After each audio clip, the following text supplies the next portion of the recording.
Énergie TV Jabarani filɛ bagaw aw minnu ye nin jamukan in kanu n'o ye à vous de convaincre ka kuma ka jama lasɔn o la bi tugun an ye garisɛgɛ sɔrɔ ka an ka minisiri kɔrɔ n'o ye maître Muntaga Tall mɔgɔ don mɔgɔ min dogolen tɛ ka da jamana in a kunu ni bi an b'a dɔn k'a fɔ a ye mun kɛ jamana ko la dogolen tɛ nin t'an siɲɛ fɔlɔ fana ye ka bisimila an fɛ yan an ye a sɔrɔ an bolokɔrɔ bi ka da wulikajɔ kan mun kɛ n bɛ laban na u yɛrɛ ka jɛkulu dɔ fɛ n'o ye mouvement du 5 juin rassemblement des forces patriotiques hakili jiginna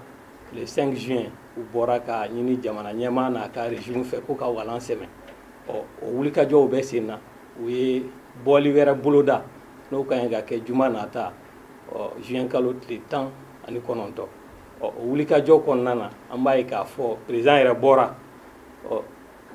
kari tɛmɛnen n'o bɛnna juin kalo tile 14 ma ka kuma jamana denw fɛ ka hakilina fɔ gɛlɛyaw kan an b'a ye k'a fɔ tile fila o kɔfɛ a bɔra tuguni CICB la ka bilasirali dɔw kɛ ka da wagati nataw kan baara minnu bɛna kɛ o kɔnɔna na an b'a ye k'a fɔ enseignants ka gɛlɛya b'o la article 39 ko a y'a jira k'a fɔ k'o bɛna waleya a b'a ɲini premier ministre fɛ k'o waleya joona a y'a jira fana k'a fɔ ko a bɛna kumaɲɔgɔnya kɛ mɔgɔ dɔw fɛ jamana in kɔnɔ mun ye assemblée ko gɛlɛya ye ale ka taa se cour constitutionnelle ko gɛlɛya ma fɛɛrɛ bɛ se ka ɲini o la cogo min an b'a ye k'a fɔ fana a kumana Sumayila ko kan a ko ko Sumayila bɛ balo la mɔgɔw k'u hakili sigi ko ni Ala sɔnna a ma don nataw la Sumayila bɛna na an b'a ye k'a fɔ maître Muntaga Tall n'o ye sini faso yiriwa tɔn président ye olu ka jɛkulu in b'i yɛrɛ sɔrɔ mouvement du 5 juin na n'o ye FSD u ka jɛkuluba o b'o kɔnɔna na ka d'a ka wulikajɔw kɛnbɛ an bɛ se k'a fɔ ko caman na ni ma fili a yɛrɛ bɛ yan bi a n'an bɔ fili la o la an b'a ye k'a fɔ n'an ko bi gɛlɛya an tɛ se ka a fɔ k'a sɔrɔ an ma hakili jigi kɛ fana yanni kalata na tɛmɛnen cɛ n'o ye député kalata ye an b'a ye k'a fɔ politique mɔgɔw la mɔgɔ min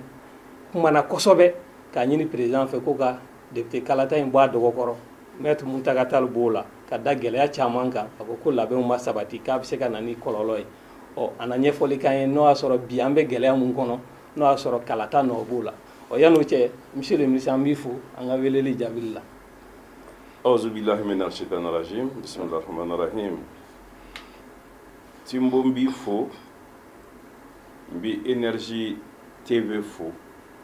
an bɛ fara ɲɔgɔn kan an lamɛnbaaw ka foli lase olu ma aw bisimila. O la sa an y'a fɔ cogo min an b'a dɔn k'a fɔ wulikajɔ dɔw bolodalen dɔw fɛ nin wagati in na mais yan'an k'an da don o bɛɛ kɔnɔ ne bɛ fɛ k'a dɔn bi an bɛ crise mun kɔnɔ Mali kɔnɔ an bɛ se k'a qualifier crise jumɛn de crise politique de don wa sociale de don wa crise fasugu jumɛn don e yɛrɛ fɛ. N'i ko gɛlɛya min bɛ Mali kɔnɔ bi k'i b'a ta k'a da politique sira dɔrɔn kan wali vote sira wari lakanabaliya wali nganamu nin bɛɛ la i bɛ dɔ fɔ ka dɔ to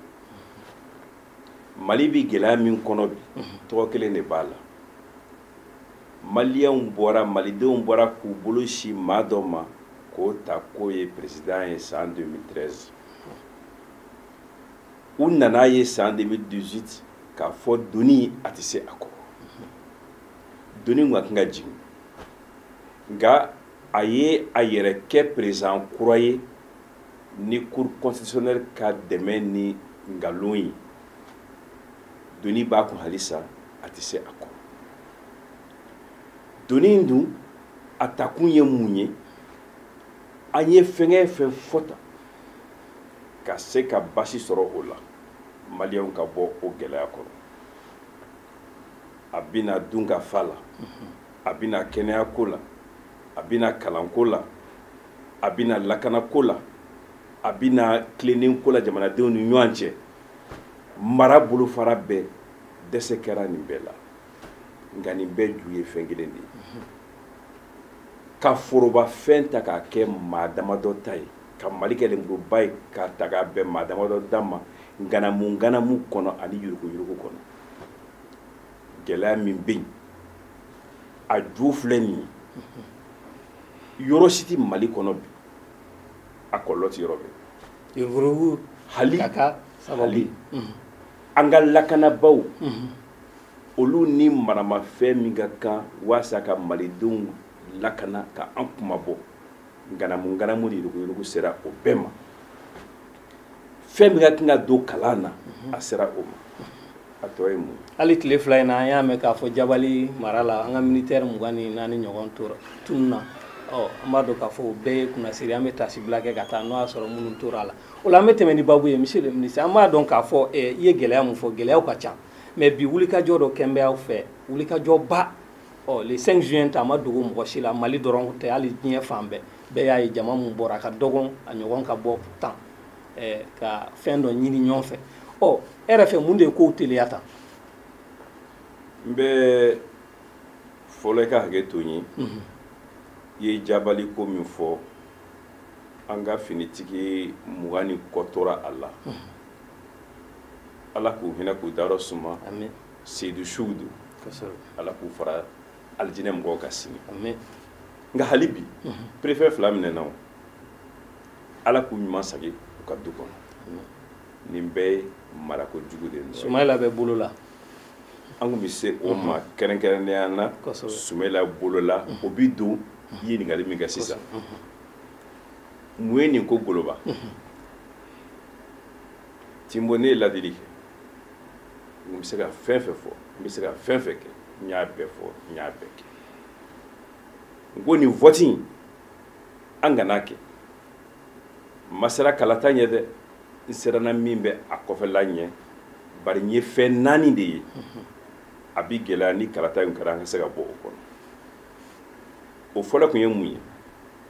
n ko an bi Mali kɔnɔ bi gɛlɛya ba dɔ la malidenw ka se ka Mali to maliya la bɛɛ ka minɛ maliden bɛɛ ka kɛ maliden an ka don da kelen fɛ ka bɔ da kelen fɛ nka n'a ko a bɛna vote kɛ jamana fa dɔ fɛ yɔrɔ dɔ bɛ yen o mɔgɔw fana ni député ka kan a ma vote boloda ye a y'olu bɔ malidenya na u bɛ yugu u yɛrɛ la o bi an ka fara ɲɔgɔn kan ka Mali to Mali ye kelen o bi dankari o la u ye n jaabi u ko abada nin kuma in tɛ tiɲɛ ye an b'a la ka vote kɛ sariya kan a kan ka kɛ yɔrɔ yɔrɔ a bi kɛ vote bannen ma kalo kelen sɔrɔ u nana ko pankɛra yɔrɔ dɔw kunna k'u bɛna taa vote kura kɛ nka u y'a taabolo min fɛ o tɛ se ka kɛ bilen bari u taara o mɔgɔw la vote ka taa député sigi yɔrɔ wɛrɛ sisan n'i k'olu kana dɔ ta u yɛrɛ ye a b'i n'a fɔ an siranna min ye an lasigir'o la olu bɛna vote siɲɛ 2 o fana ye ka malidenw bɔ ɲɔgɔn na n ye 2nan fɔ n ko lakana tɛ jamana kɔnɔ dɔw wulila u yɛrɛ kɛ kodɔnba ye ko lakana bɛna don Mali kɔnɔ don jumɛn n ko ne t'o don dɔn nka bi ka gɛlɛn dɛ parce que a don sɔrɔdasiw yɛrɛ ye u ka kanw wuli ko kanw mana cari ko a cɛ man ɲi k'u bɛ taa fara ɲɔgɔn kan ka labɛn kɛ ka segin ka na o y'a sɔrɔ président fana y'a bolo bila sɛbɛn dɔ la k'a bɛna sɔrɔdasiw bila baara kura la ko Mali ko parce que état ti yɔrɔ si o waati commandant tɛ yen juge tɛ yen kiiritigɛla tɛ yen dɔgɔtɔrɔ tɛ yen foyi tɛ yen a bɛ taa vote kɛ cogo di k'a b'o kɛ ka mɔgɔw lakana candidat 7 de papara i ye Sumayila Sise ko min fɔ ale bi o kɔlɔlɔ de la bi parce que a fɔra candidat ye a ye taa an bɛ aw lakana an ko aw tɛ se an filɛ o gɛlɛya kɔnɔ bi ala k'a ɲuman sɛ amen n ye sabanan dɔ fɔ a don n ko bana gɛlɛnman bɛ jamana in kɔnɔ dɛ a sera an ka da la n'an ye vote in kɛ tan ka taa mɔgɔw kafo ɲɔgɔn kan bana in bɛna dan yɔrɔ min na an t'a dɔn dɛ a dun kunbɛ cogo t'an bolo a se t'an ye fo ni ala yɛrɛ y'an kisi k'an dan yɔrɔ min na a don Mali ni Niger de tun bɛɛ kɔfɛ Sahel jamana kɔnɔ nka bi Mali bi bɛɛ ɲɛ maa maa ko a bɛɛ ye vote na o tɛ tiɲɛ ye nka maa maa ko vote nɔba fana t'a la o fana tɛ tiɲɛ ye a 4 na u b'an don nin ko in kɔnɔ n ko n'a y'a kɛ a kɔfɛla a bi gɛlɛya dɛ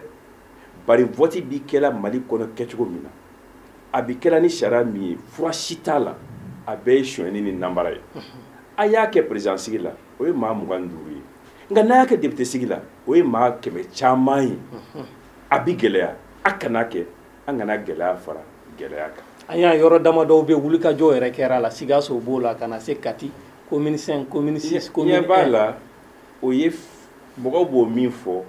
o ye a ko la nafila de ye o ye deuxième tour ye min daminɛna ka di min ma deuxième tour la nka premier tour la dɔw nana deuxième tour la olu tun man kan na dɔw ni yɔrɔ minɛnen don kabini premier tour la o yɔrɔ tɛ ye kosɛbɛ o ti yɔrɔ ti ye o y'a belebeleba dɔ ye o donc kabini premier tour la nkalon daminɛna a nana tɛmɛ a dan kan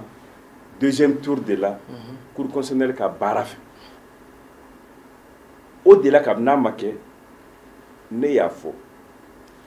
ne ye parti ɲɛmaa de o c'est an bɛɛ bɛ député ɲini n ko an kana député yɛrɛ sɔrɔ fiyewu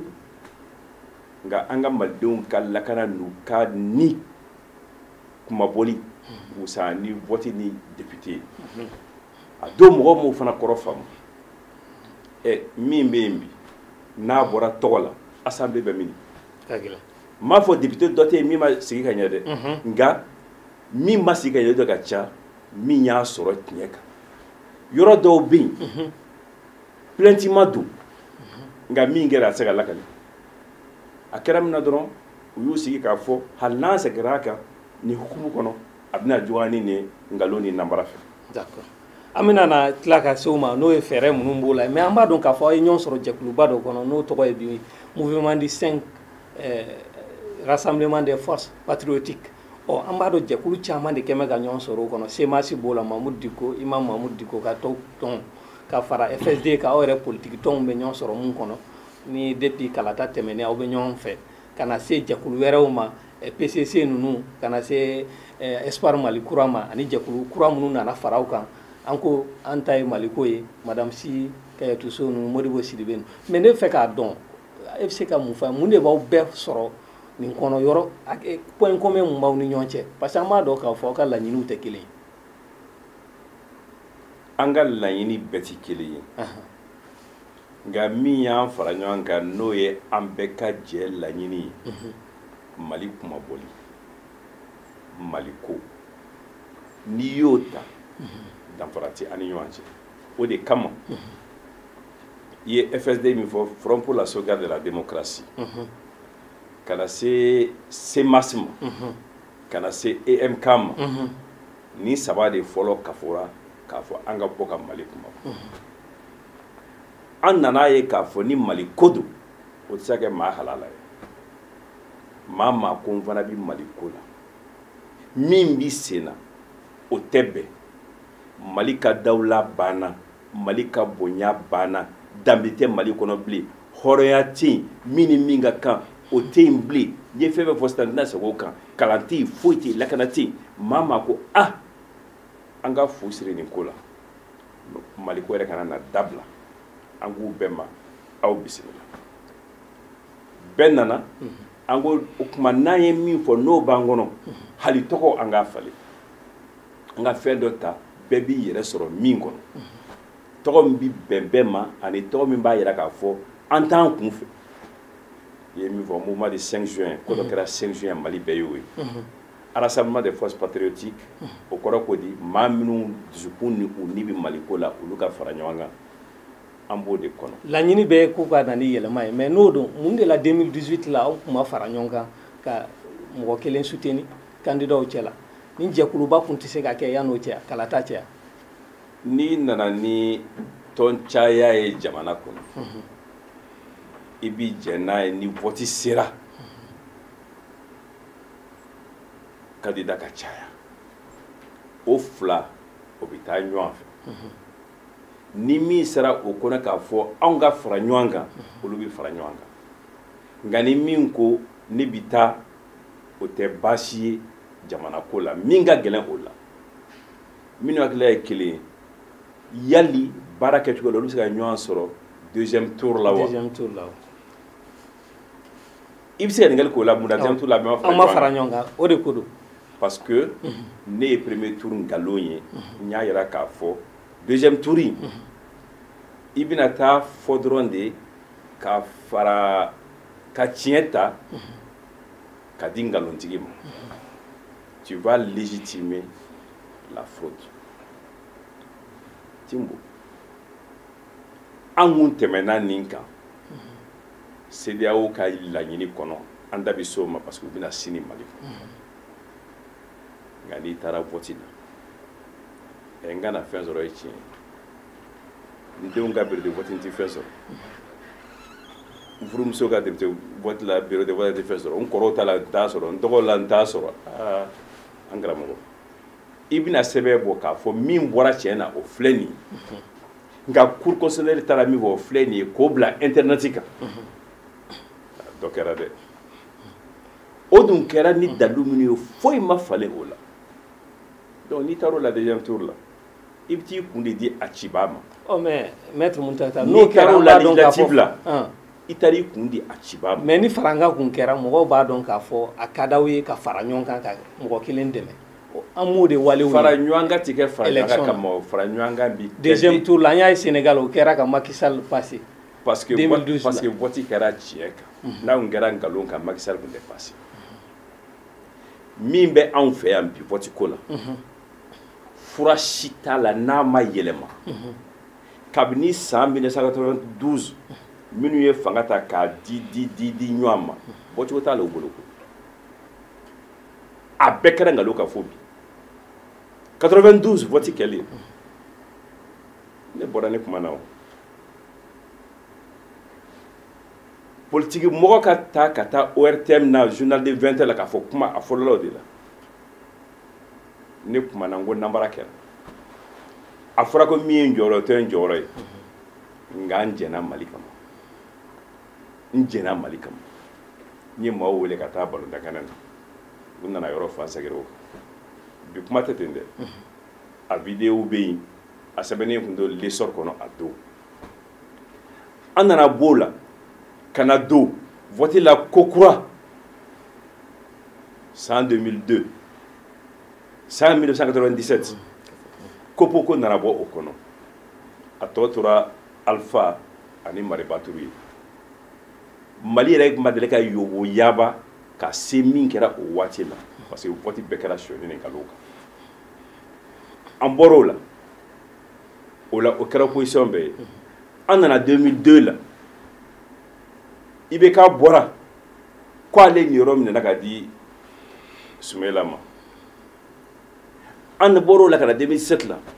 Soumaïla ko k'ale nin yɔrɔ pursera la ka di IBK ma an nan'o la 2013 la vote kɛra Soumaïla ko ale nin yɔrɔ minɛna vote ma k'a ɲɛ kan 2018 ta o ma dogo maa si la ni fɛn min bɛ ta a kɛ o kɛ a bɛ fɔ a ma ɲɛ a dun ma ɲɛ an t'an jɔ k'a dilan fara ɲɔgɔn kan t'a falen koyi a bɛ kɛ hukumu min kɔnɔ a bɛ kɛ sariya min kɔnɔ n'o ma falen fura si t'a la a ka di fangama ye a k'a di maa min ma a b'a d'o ma o de kɛra sisan député t'a la o maa min ka di n ye a bɛ kɛ député ye a diyara maa ye a bɛ k'a ye a ma diya maa ye a bɛ k'a ye n'o sera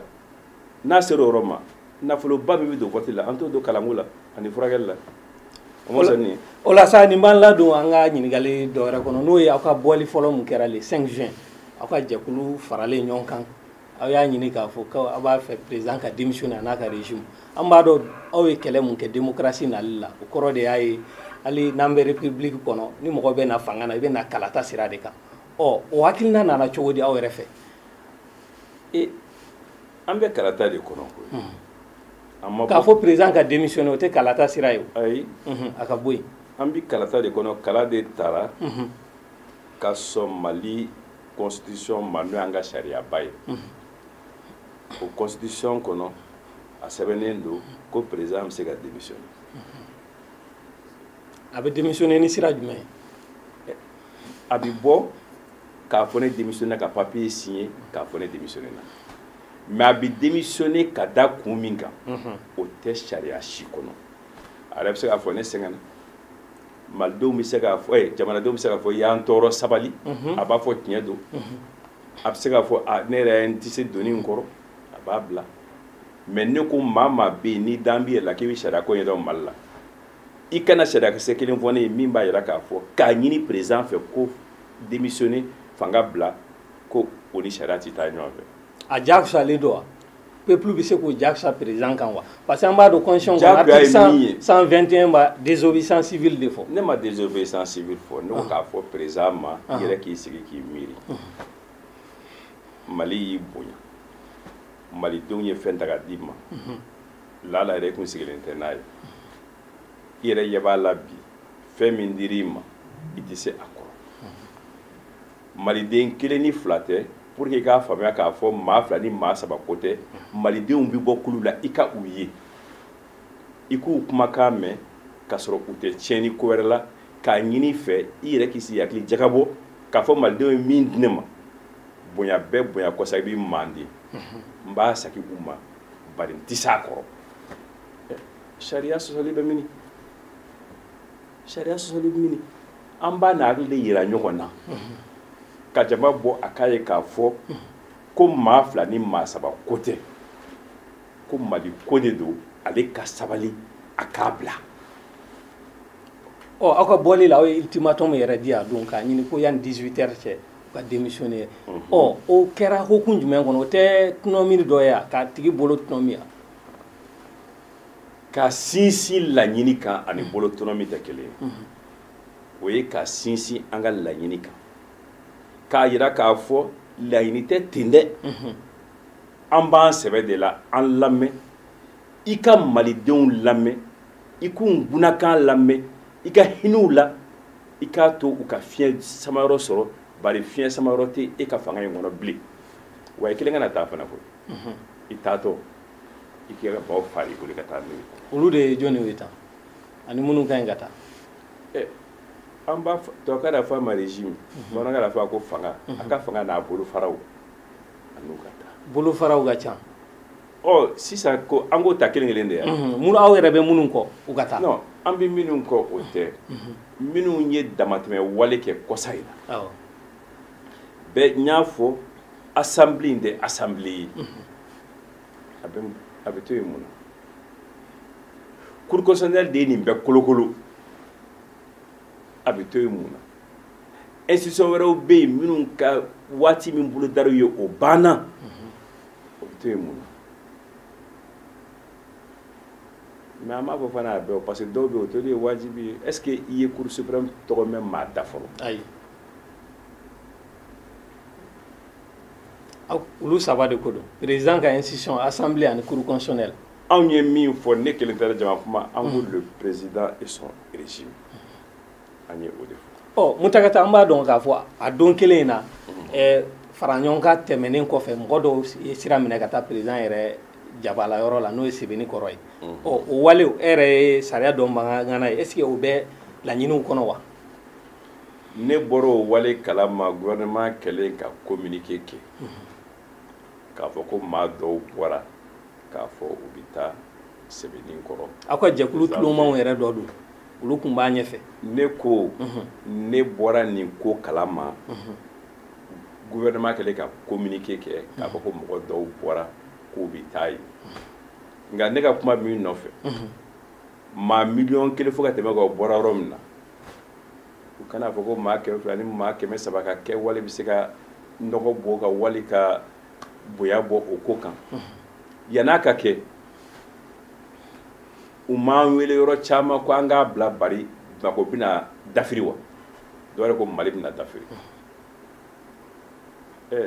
an m'a kɛ k'a ban ka sɔrɔ gɛlɛya ma bɔ a la min bɔra la sa ne y'o fɔ o ye kɛrɛfɛ ko de ye ça c'est marginal l'important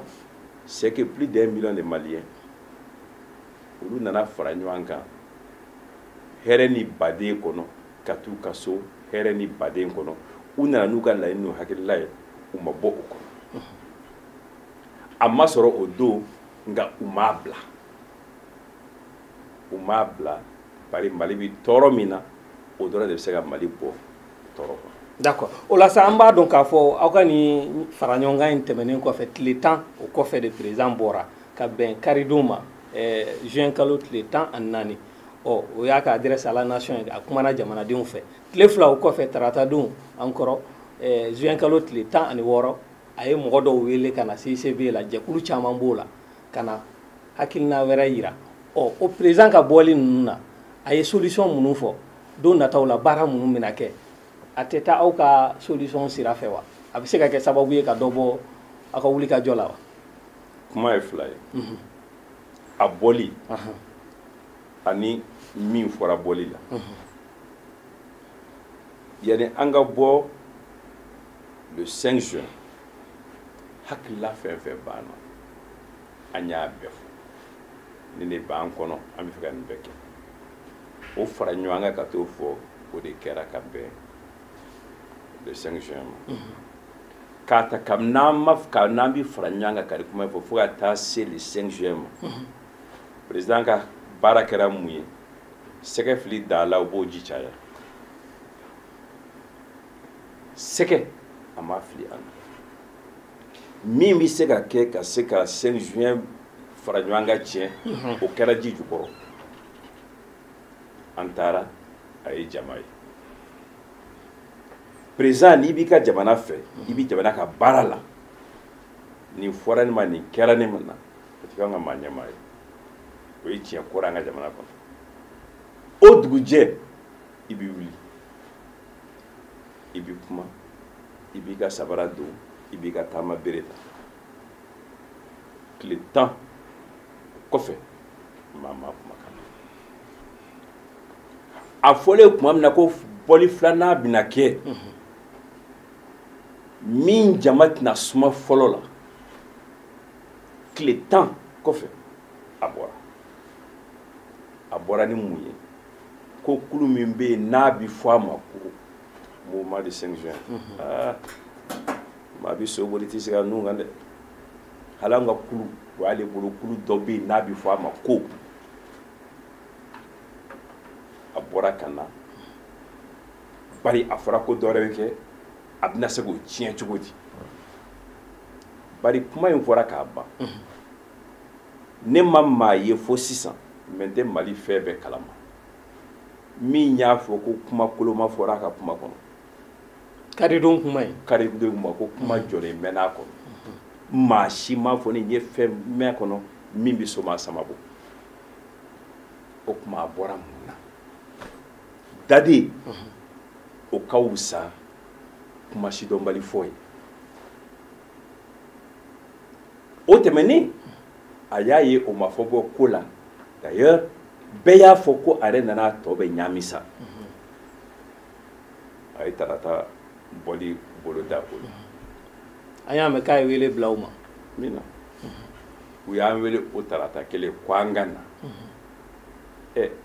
mago bɛ malo bɔrɔ la a ta k'a bila yan o bɛ ɲɛ nka an mago bɛ jamakulu la a ye boli ka na maa kelen ko tɛ fo jamako don fo an ka ɲɔgɔn hakili falen falen de i bɛ taa mun fɔ o la wali i bɛ taa mun kɛ o la an ko an tɛ se ka taa ta anw tɛ maa bolola kɔnɔ fɛn ye an tɛ malo bɔrɛ i b'a ta yɔrɔ min ka di i b'a bila so dogodogo nation kɔnɔna na o fɛn tɛ an k'o to yen minnu taara u ye mun mɛn u ye kuma fɔlɔ min mɛn n'o diyara bɛɛ ye ne k'a ta bi gɛlɛya fɛn bɛ ekɔli ko la n y'a bɛɛ furakɛ a banna nin ye kumaba ye dɛ nin ye kuma duman yɛrɛ nka n'i taara fɔ banabaatɔ n'i ma karantɔ ye kabini e ka bana don fɔlɔ a fura tun bɛ n bolo nka n y'a to i ka se n'i ma karan na i ɲɛ fiyenna i tulo gerenna i kɛra nanbara ye i bolo fɛngɛnna n y'a to i ka se o de la nka a fura tun bolo kabini n'a don dɛ nin faamu man di dɛ jamana mara la ani jamanatigi la an y'a ye k'a fɔ dɛsɛ tun tɛ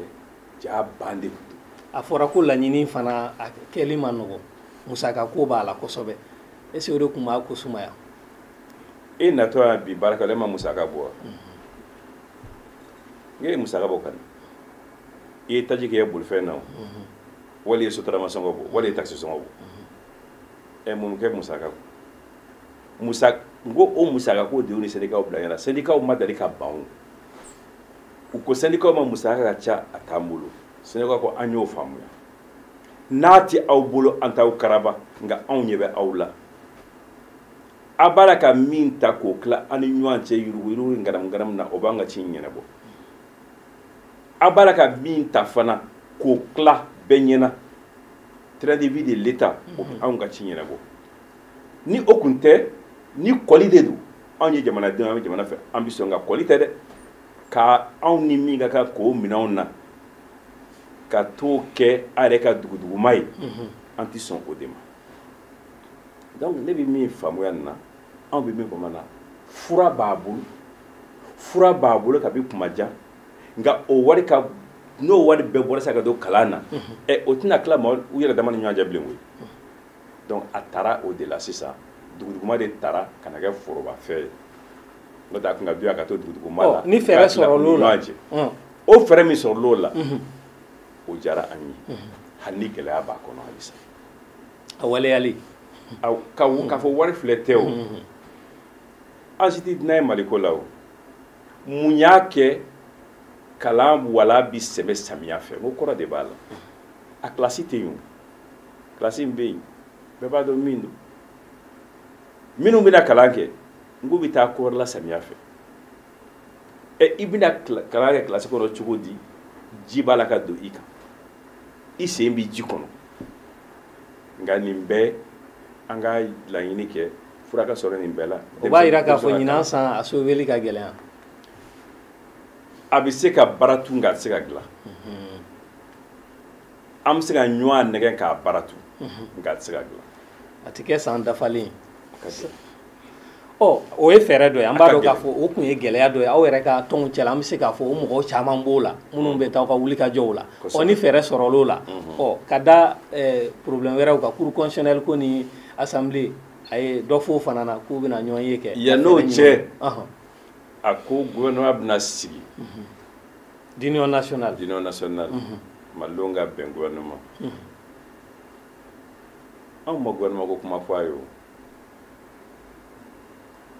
wa premier ministre nana démissionner a ye fɔ k'a fɔ i bɛ se ka tɛmɛ n'i ka baara ye an m'an da don o kuma fana na an m'a fɔ a ɲɛna an m'a fɔ a man ɲi o kɔni o tun bɛ a yɛrɛ a n'a ka majorité de ci a jukɔrɔma dondobaw nka olu ye min fɔ an ye ko foyi ma sara olu fana gouvernement ko in na aw ka ɲɔgɔn ye sen fɛ an ka ɲɔgɔn ye sen fɛ foyi ma ayi an ka ɲɔgɔn ye sen fɛ kuma nasiraw ka ca an b'a dɔn ensemble pour le Mali ye FSD mɔgɔw rencontré u ye an ye ɲɔgɔn rencontré o fana kuma ma nɔgɔya kosɛbɛ mais k'a fɔ fɛn ma sara an na o ma fɔ o sen fɛ min ma fɔ n kana na o fɔ d'accord donc gouvernement ko in anw ma fɛn fɔ o la an ma laɲini k'o la a ye fɛn min fɔ sisan i ye assemblée ko fɔ i ye cour constitutionnelle ko fɔ gouvernement in tɛ se ka kɛ fɛɛrɛ dɔ ye bi yan n'aw ka jɛkulu mɔgɔ dɔw taara ka don a la e m'an ka laɲini faamu an ko IBK a n'a ka fanga bolo fara o ka fara ɲɔgɔn kan o ka taa e m'a faamu koyi anw y'o de fɔ o t'aw ka fɛɛrɛw la ni jɛgɛ kunkolo tolila i bɛna yɔrɔ jumɛn t'a la k'i b'o dun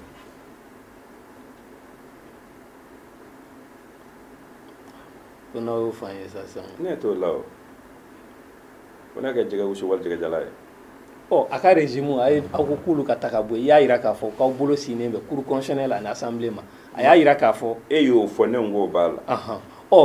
a ye fɛɛrɛ dɔw f'o la ko ɲɔgɔn ye bɛna k'o la ɲɔgɔn ye bɛ se ka wolo ko dɔ la n'o ye ka assemblée dissous ma ni IBK bɛ se ka jɛ baara la ko fɛn dɔ bɛna kɛ wa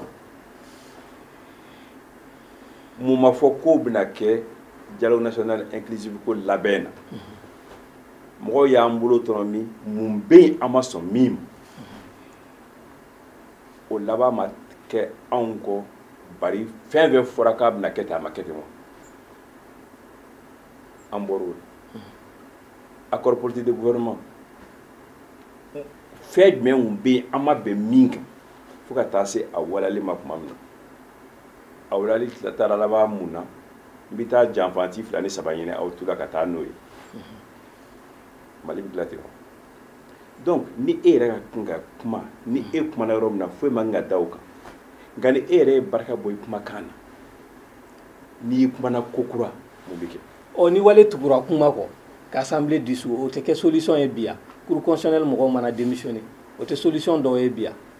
ni n y'a ye don min na n ka kan ka min fɔ n b'o fɔ nka n'a kɛra ni nin kɛra ni nin kɛra ni nin kɛra ni nin kɛra karamɔgɔ an bɛ ɲɔgɔn sɔrɔ alijɛnɛ sisan. aw bɛ walew de kɔnɔ. anw fɛɛrɛ jumɛn bɛ se ka kɛ. anw ka laɲini anw y'o fɔ e b'a ka bɔ anw ka laɲini kɔnɔ ka taa galaka ɲini soso la i tɛ galaka sɔrɔ soso la koyi. ɔ ni président ye fɛɛrɛ kɛ ka ninnu bɔ yen. ayisa ko président ka bɔ yen e m'a faamu ko président ka bɔ yen a ma fɔ ka fara kɛ ka fɛn bɔ yen dɛ f'a ka bɔ yen a taatɔ ninnu ka taa. ɔ n'a ye o kɛ yan'o cɛ ka ninnu bɔ yen o tɛ kɛ fɛɛrɛ ye. n'a taara a taatɔ ninnu ka taa n'a taara a taatɔ ninnu ka taa. ayi ka ninnu bɔ yen a n'aw tɛ se ka sigi ka kuma wa. o t'anw ka laɲini ye sa ni o bɛ kɛ don min na an bɛ kulu de kɔnɔ ne filɛ ka fɛn bɛɛ f'i ye tan n t'a la ka Mutakatari ka kuma. yamaruya b'a bolo ka ninnu bɔ yen nɔ. n t'a la ka Mutakatari ka kuma f'i ye. kulu ye min sɛbɛn minnu nan'u bolo bila kulu ka hakilila la u ye min sɛbɛn ne ye ne wele ne bɛ o de f'i ye o ne tɛ se ka bɔ kulu ye min sɛbɛn kɔnɔ fɛ o min sɛbɛnna ne y'o de f'i ye tan. ɔ mɛ an bɛ fɛ k'a dɔn n'a y'u bɔ yen a tɛ se ka kɛ sababu ye a n'aw bɛ sigi ka kuma wa. anw m'o sɛbɛn anw ma kuma o kan ne dun tɛ se ka kuma kulu nɔ la.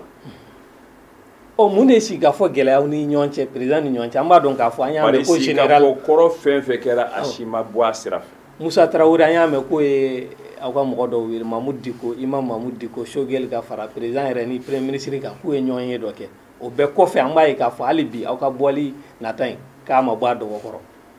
o tuma an wele kun kɛ a ka bɔli bɔ a dɔgɔ kɔrɔ wa. mɔgɔw b'o de faamu. ayi a ma bɔ a dɔgɔ kɔrɔ a b'a nɔ la ni Ala sɔnna juma ni salifana kɛra monument de l'indépendance la a y'a ka studio in datugu an bɛɛ ka ɲɔgɔn sɔrɔ yen. an y'a mɛn ko Mali kɔnɔ Bamakɔ fɔlɔ a n'a dafe yɔrɔ bɛɛ Mali yɔrɔ bɛɛ maliden bɛ yɔrɔ yɔrɔ Mali kɔ kan wele bila an bɛɛ ma a ye na an ka jɛ ka Mali ko fɔ. ko gouverneur y'aw jaabi. gouverneur y'an jaabi ka autorisation di i b'a fɔ tɛmɛnen yan. a ma autorisation di parce que autorisation t'a la. ɔ a y'aw jaabi ni mun ye. a m'a interdit. a m'a interdit. voilà a y'aw bilasira. a m'a kɔn an bɛ sira dɔn. anw de ye sira in bɔ le 10 décembre 1990 an bɛ sira in dɔn o ko i ko dɔn ni tɛgɛrɛ bɛ ɲɔgɔn dɔn cogo min na. tɛmɛnen jaabili kɛra cogo min Zena ta fana kɛra ten. fana kɛra ten. ɔ maître Mutakatari i y'a yira k'a fɔ aw ka laɲini n'i y'a faamu kelen de don président a ka taa n'a ka régime ɔ an b'a dɔn Mali ko la e bɛ caman dɔn a la sariya ko sira fana kan i bɛ caman dɔn. ɔ dɔɔni wale an b'a fɔ caman wale dɔw tɛmɛna yan mun bɛ ka mɔgɔw siran kosɛbɛ an b'a dɔn 2012 la président taali a kɛra gɛlɛya kɔnɔ ɔ a kɔfɛ fana yanni mɔgɔw ka bɛn kow la a gɛlɛyara ɔ fɛɛrɛ jumɛn b'aw bolo n'aw ko président ka taa fɛɛrɛ jumɛn b'aw bolo. ni président ma bɔ o gɛlɛya de la ni an président ka kuma na bi a ma bɔ 2012 n'a gɛlɛya de la. o kalata kɔfɛ e ɲinɛ n'o kɔ o kalata kɔnɔna e ɲinɛ n'o kɔ. kalata mun kɛra o kɔfɛ a taara o de la. ni kalata tun kɛra 2012 a tun laban nin na c'est à dire que anw ka kulu in na mɔgɔ ka ca a la min bɛ jamana ko dɔn min bɛ jamana mara ko dɔn min bɛ a tɛmɛsiraw dɔn min b'a sariyaw dɔn o caman de bɛ kelen. filanan maa maa bɛ na n'i nana ni dɔ wɛrɛ ye ko Mali kanu tɛ i mana anw ka wele jaabi i nana tila wɛrɛ ye min tɛ anw ta la ni o bɛɛ bɛ maa minnu na olu tɛ se ka don ko la min bɛ na ni jamana dafiri ni fitinɛ ni gɛlɛya ye olu tɛ se k'o baara kɛ dɔw bɛ se ka u bisigi n'u ye k'u ka baara lagosi nka olu tɛ se k'o baara kɛ o tuma an ka hakilila ti jamana fitinɛ donnen jamana kɔnɔ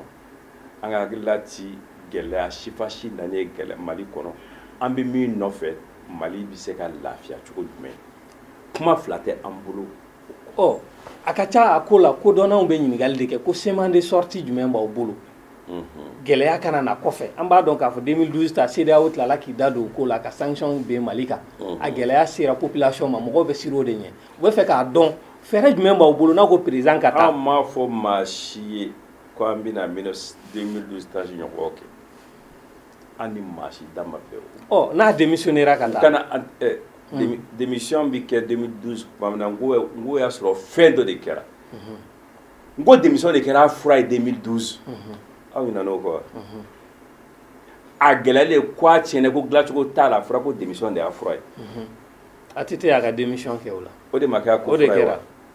o tuma an kana démission kɛ diɲɛ wuli aw yɛrɛ fɛ démission in de ye fɛɛrɛ ye bi min bɛ se ka nin ko in nɔgɔya bɛɛ bolo a k'a fɔ dɔrɔn k'a fɔ alhamdulilayi rabbil alamina malidenw ye n bonya u ye n sɔn n'a fɔra maa maa ye nin bɛɛ y'i ta ye kana fɔ i b'a bɛɛ dun n'o tɛ i bɛ n'i kɔnɔ dan ye a ka démission kɛ an b'a tɔ dilan n'a ye démission kɛ mun de bɛna kɛ transition président de transition de bɛ choisir wa assemblée nɔ la mun de bɛna bila yen gouvernement bɛna kɛ cogo di an bɛ fɛ ka o schéma de dɔn an b'a tɔ dilan i tɛna o schéma dɔn bi schéma jumɛn bɛ yen i t'o dɔn bi président de transition bɛ kɛ yen wa i bɛna min dɔn bi an b'a dilan ka ɲɛ ni min bɛ yen kana siga o kɔnɔna o fɛɛrɛ bɛ yen o fɛɛrɛ bɛ yen f'a ɲuman nka n ma yamaruya bi n'i nana yan n ka n da don o kuma la mais aw ni Mali teriw ni ɲɔgɔn cɛ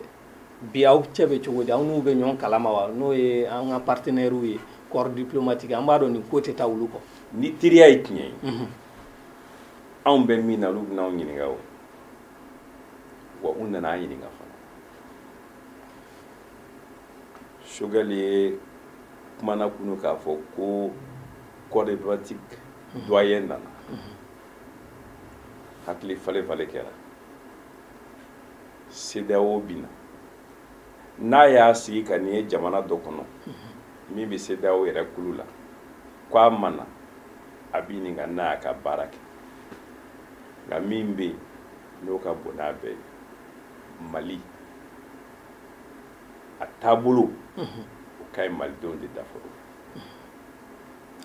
an ye journaliste ye Maître Muntaka Tall an bɛ kuma dɔ mɛn maliyɛnw da ka caya n'o ye nimisa ye walew kɔfɛ an y'a ye k'a fɔ Musa Tarawele taalen mɔgɔ dɔ wulila k'a fɔ ko Musa Tarawele ka fisa ni acteur démocratique ye du mouvement démocratique ye ka d'a kan k'u nana ni gɛlɛya ye olu fana nalen olu taalen n'o ye Alpha ye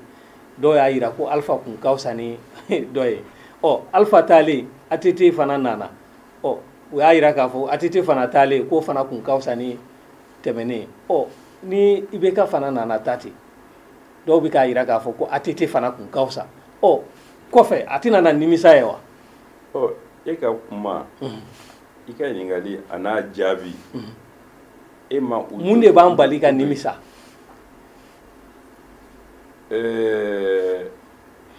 min kɛra démocratie sigilen ni ne mun tɛ ko a ye nimisi wasa n ye nkalon fɔ kelen filanan ni n ko a ye nimisi wasa mɔgɔ b'a fɔ n'a dun ye e nimisi wasa e ye min kɛ fo ka n'a bila bi la k'a fɔ i ma sɔn e dun ka k'i bolo da mun kan mouvement démocratique ye baara kɛ Mali kɔnɔ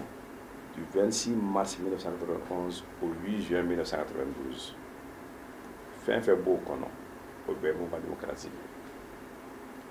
le 8 juin 1992 Alpha Omar Konare ka président baara daminɛ a mana fanga la ni mouvement démocratique tɔgɔ ye a nana fanga la ni ADEMA tɔgɔ ye o mouvement mais maa tɛ se k'a fɔ k'u ma bɔ mouvement démocratique kɔnɔ ngo ta kɛ mouvement démocratique ka fanga ye munna maa wɛrɛw bɔra mouvement démocratique kɔnɔ min ko u ka kɛwale hali u sera fanga la nacogo min na ni élection suɲɛni ye k'u ma jɛ ni o ye n y'a kaso siɲɛ saba n ka so jenina n ka baarakɛyɔrɔ jenina u taara k'u taa n ka so jeni u ye CNID cadre bɛɛ gɛn ka bɔ Mali baaraw la an bɛ taa appel d'offre minnu na n'an bɛ baara kɛ u y'o bɛɛ minɛ an na an ko an jɛna ni o bɛɛ ye nka an bɛnna min kan kɔ mɔna k'a min a taara ka tila o kan an se k'o bɛɛ kɛ ka tila k'a fɔ ko min kɛra ko o ɲɛna o nka min ma ɲɛ fɛn fila bɛ a tulu kana da o kun ani fɛn dɔ bɛ o kana fɔ fɛn fila jumɛn bɛ a tulu kana da o kun a kana fɔ ko mouvement démocratique don parce que mouvement démocratique tɛ an y'an kɔ da u kɔ a la a kana fɔ ko démocratie de man ɲi ni démocratie tɛ yen mun bɛ yen dictature de bɛ yen jagoya fanga wali kuma mugu fanga o ni démocratie o saba de bɛ yen donc o fila an ka o bɔ a la min kana fɔ an bɛɛ nɔ don an bɛɛ nɔ don nkalon don an bɛɛ nɔ don maa min b'o fɔ a bɛ siran de ka jalakitigi ka jalaki jira a la a man d'a ye fana ka dɔtigi ka dɔ jira a la maa minnu ma bɛn ko kan a nana k'e k'o jalatigɛ e ko ko an bɛɛ nɔ don ne dun b'a fɔ an bɛɛ nɔ don e b'i yɛrɛ bɔ a la an bɛɛ nɔ don minnu y'a kɛ k'a tiɲɛ an k'u ta u tɔgɔ ma i ye min kɛ n'a ma ɲɛ an k'o fɔ nka minnu fana m'a tiɲɛ hali n'a ma fɔ kɔni i ye ɲuman kɛ a kana fɔ k'i b'u fara jugumankɛlaw kan sanko n'u ye tɔɔrɔ sɔrɔ a ko kɔnɔ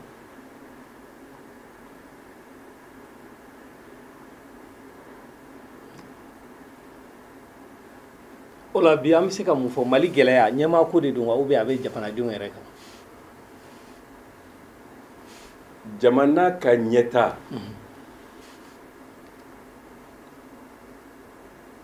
a kun a juru fɔlɔ-fɔlɔ a kun fɔlɔ-fɔlɔ maa min bolo o ye ɲɛmaa ye aw yɛrɛ fɛ i bɛ ka taali de ye solution ye bi yan anw y'o de fɔ solution yɛrɛ tɛ yan sɛbɛn an sɛgɛnna o de kan ne k'i ma ne mana mun ta ka hakili kuma fɔla yan ne nana an bɛnna min kan ka na o de walawala ni ma faamuya an bɛnna min kan kɔnɔ ka se ka o fɔ donc ne tɛ se ka ne bɔcogo tɛ ne na an bɛnna min kan n'an bɛnna fɛn wɛrɛ kan sini ko fɛn wɛrɛ bɛ yen o fana y'o dɔw kuma ye nka bi an bɛnna nin de kan an ye fura min ye Mali ko la bi n y'o de f'i ye tan a tɔ bɛɛ ye ɲama-ɲama ni kɛrɛfɛ kumaw ye a kolomayɔrɔ ye nin de ye anw bolo bi mouvement du 5 juin à l'Assemblement des forces patriotiques demande la démission du président Ibrahim Boubacar Keïta pour sauver le Mali. aw bɛna bɛn a ko la kɔfɛ wa n'o kɛra an b'a ye k'a fɔ 2012 la Maliens taara Burkina de ka taa kuma j'espère que Zeyna aw bɛ ka mun fɔ a fɛɛrɛ b'aw bolo aw bɛ bɛn a la aw yɛrɛ b'a dɔn jɛkulu minnu bɛ yen aw bɛ bɛn ko la wa n m'a f'i ye n ko anw tɛ kunfɛmaaw ye wa n ko an tɛ taaba-taabamaaw ye wa n ko an bɛ jamana dɔn an b'a maracogo dɔn wa n m'a fara kan n ko malidenw yɛrɛ de ka fɔlɔ ka maliko kuma fɔ wa maa tɛ se ka ban ladilikan na koyi nka ladili ani n b'a k'i nɔ la o tɛ kelen ye o maa maa k'i bɛ ladili ɲuman d'an ma i ye an ɲi an b'i hakilila fara an ta kan nka Mali bɛ dilan cogo jumɛn Maliɲɛnw bolo dɛ sɛ minɛ k'a bolo kulukulu kɔnɔ o ye tiɲɛ nka i kusi nin yɔrɔ ma o tɔ bɛ sɛ bolo dɛ. d'accord o la welekan jumɛn b'i bolo yan'aw ka jumadenw bɔli cɛ. n ko min fɔlɔ aw de la yan sa a don a ye kameraw fa yan wala k'u deli ka taa n'u ye kɛnɛ kan ne ka wele fɔlɔ y'o maa wɛrɛ tulo bɛ n kumakan na Bamakɔ yan Mali kɔnɔ yan ani malidenw Mali kɔ kan jumadon an bɛ ka fara ɲɔgɔn kan k'a kɛla kelen yira ni min ma juma sɔrɔ yɔrɔw tɛ kelen i bɛ don min sɔrɔ i k'i hakilila jira ka fara an ta kan k'a bila u kun na fana Ala tulo b'an kumakan na an bɛ Mali ko de la an b'a kɛla Mali ko de ye fɛn fɛn kun bɛ se ka sɔrɔ a ma se ni laɲini ma o bɛɛ kɛra kuma mugu ye o si ma waleya diɲɛ foyi la ka mɔgɔw nɛgɛ k'u hakili suɲɛ k'u ka tɔndenw danaya bɔ u n'u ka tɔndenw cɛ olu k'a fɔ ninnu yɛrɛ b'a fɔ bi u t'a kɛ sini o caman de kɛra siɲɛ kelen siɲɛ fila siɲɛ saba a tɛ dabila an ye dɔɔni faamuya o la sa. nin bɔli in na n'aw bɔra aw bɛ to yen wa ou bien mun de bɛna kɛ. ka to yen mun na am ta fe aw bɛ taa yɔrɔ min aw bɛ taa aw ka kumaw fɔ ka tila ka segin yan i b'a fɔ tɛmɛnen kɛra cogo min ne k'i ma n ko anw ka baara in bɛɛ bɛ kɛla hukumu dɔ de kɔnɔ an bi bɔ ni jama min ye ni président y'o ye a k'a fɔ jɔn k'a la koyi malidenw filɛ ka laɲini filɛ n y'a tu ta la anw bi bɔ n'o hakilila de ye anw bi bɔ ni o laɲini de ye anw bi bɔ ka t'o waleya de kɛ o kuma nin ɲininkali caman bɛ kɛ an tɛ jɛ ka dugawu kɛ président k'o faamuya k'o kɛ komi an y'a mɛn aw ka mouvement ɲɛmaa dɔw da ko mɔgɔ kana segin so tant que président ma démissionné ayiwa an t'a dɔn n'o b'aw ka ne m'o y'a ka sɛbɛn kɔnɔ fɔlɔ ne bi siran ni min bi sɛbɛn de kɔnɔ ni an sera yen n'o kɛra hakilila ye o fana bi fɔ d'accord nka ne tɛna fɛn fɔ bi min t'an ka sɛbɛnw kɔnɔ. Merci bien o la an b'i fo kosɛbɛ ka Énergie TV jabarani filɛbagaw bɛɛ lajɛlen fo nin kun ye an ka bi jamukan ye an ye maître Muntaka Tall de ɲininka n'o ye mouvement du 5 no rassemblement des forces patriotiques ɲɛmaaba dɔ ye ka da ka fana bɛ FSD la olu kɛmɛ ka wulikajɔba dɔ kɛ ko juma nata juin kalo tile 19 juin kalo tile 5 wulikajɔ tɛmɛnen kɔfɛ nin y'a filanan ye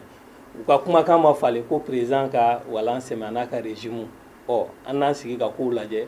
ni ɲininkali mun ka ɲi ka kan fɛ don nataw la an n'u wele tugun o la an bɛ bɛɛ lajɛlen fo k'a fɔ ala k'an bɛn kɛnɛ wɛrɛ kan assalam